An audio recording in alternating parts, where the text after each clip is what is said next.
Indijas kultūrā tas nebija tā domāts, ar laiku tas pamainījās un tiešām nonāca līdz tam, kad kāds kļuva iedomīgs un sāka pazemot ar citus cilvēkus vai kaut kā tam līdzīgi.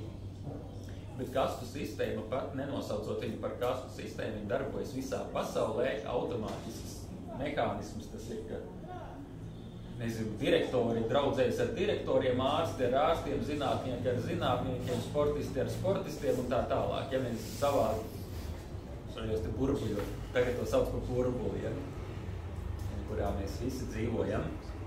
Līdz ar to tā ir dabiska parādība, ka līdzīgais ar līdzīgo atrod kopēju valodu un komunicē.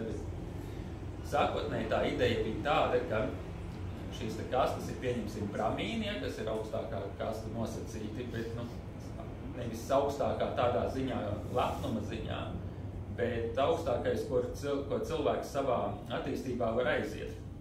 Tālākais, cik tālu mēs varam aizvirzīties. Un tie ir priesteri, skolotāji, visa veida skolotāji, arī matemātikas un literatūras skolotāji. Ja, Latvijā tā nav, netiek uzskatīta par ļoti augstu kastu, ja, bet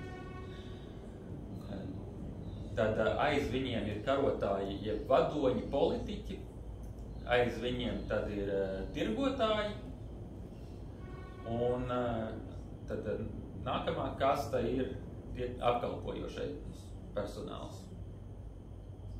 Un galvenā ideja ir tāda, ka mēs katrs, kad mēs piedzimstam ar saviem talantiem, savām dotībām, kas mums izdodas vislabāk.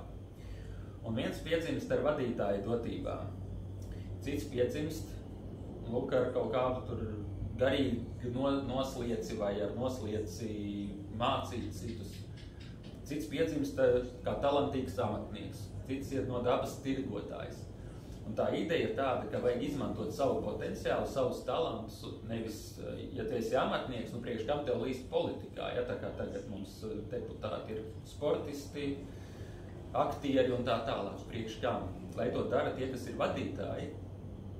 Un tas pats arī dzen ar priesteriem, skolotājiem.